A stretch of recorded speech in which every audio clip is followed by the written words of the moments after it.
since it rained, everything's a little bit muddy. What I like to do is take one of my old rafts out of the back of the truck. You can use that, knock a lot of the mud off, and then go from there to do the horse.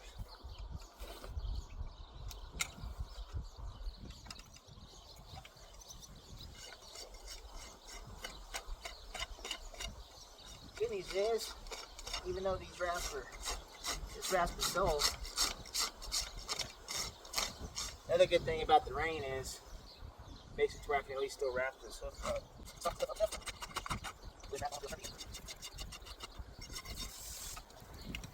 That's why I hang on to these bad boys.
Gotta make sure it's flat.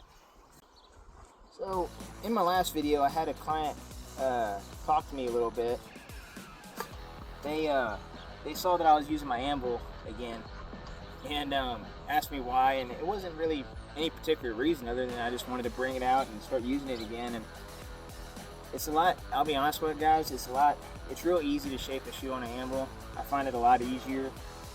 You have a lot more different places, a lot more space and a lot of surface area to work with. And you can see with this anvil, these little two deals right here, these are for basically when you're cold forging, and they're turn cams. You see me throw them in there and I can actually turn that shoe a lot easier. Certain anvils you won't see have that. It's mainly made for when you're hot forging, because then you can get the shoe real hot. You just put it on the horn up here and you can turn it. Now, why don't I have one of those? Like, why don't I pick this one instead of the other one? Because I can hot forge and cold forge on this thing without having any real issues. Now, I've had an anvil without the term cams on it and cold forged on it, and yeah, it makes things just a little bit more difficult. But I mean, you can do it, but it's manageable. But this just saves me the headache, and that's why I like this one. And he also asked me about my hammer. Now I got to do some work on this hammer handle again, just because I just got tape holding it together right now. But this hammer here, this hammer head was actually given to me by my mentor, and I really appreciate it, because this thing's been a beauty just to have. You can see your flat edge and your rolled edge here, and that kind of gives you that where you're able to, where you need to hit a shoe sometimes, use the rolled edge, and you can kind of hammer the inside of this out, so that way you get sole pressure off the inside of the foot, and you can still keep the shoe nice and rolled and flat on the top. And mainly, like, practically, if I have my shoe turned upside down and I'm doing anything from this side, it's most likely with my rolled edge. If I'm doing any hitting from this side, it's typically with my flat edge. That's just kind of the way it kind of works out, guys. That's the way I've always done it. But the main reason why they asked is because I used to I went a whole year shaping off my stall jack, which, as you can see, it's got the term cams on it. You got little areas here where you can mimic where you want to separate the shoe. Gives you that little bit of space to bump the shoe out, do what you need to do. And there's nothing wrong with that. I've used this this is a heck of a lot cheaper than buying an anvil. But I've used that for literally a whole year and never pulled out my anvil. And nothing wrong with it. If I only have like one or maybe two horses I'm shoeing, I'll normally kind of just pull my stall jack out because I'm too lazy to grab my anvil, because that anvil is a 75 pounder. not real bad, but just to bring the stand out, then the anvil, setting everything up. I'd rather have more horses to do than just one or two, and just use my stall jack.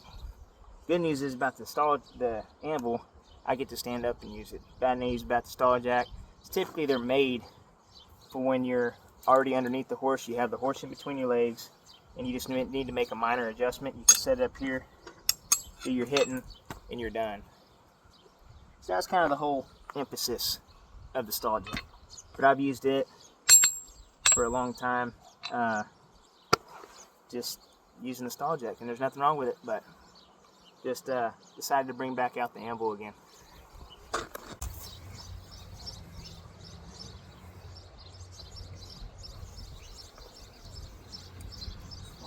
Flies are getting after you, buddy. I'm getting through that fly spray a little bit. It's a bad thing. Once it rained, all the bugs started coming out. But we needed the rain, so I'm not going to complain.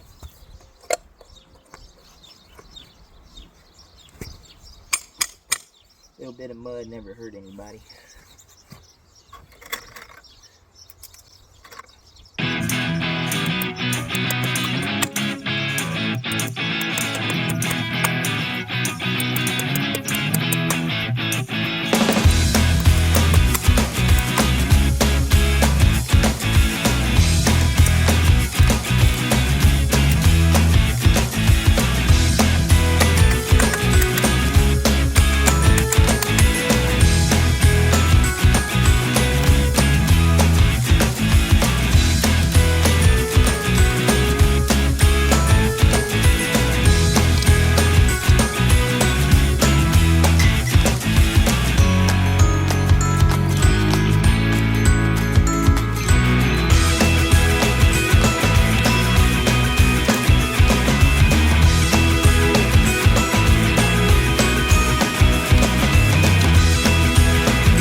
It's risky sometimes.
Work.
Yeah, this horse was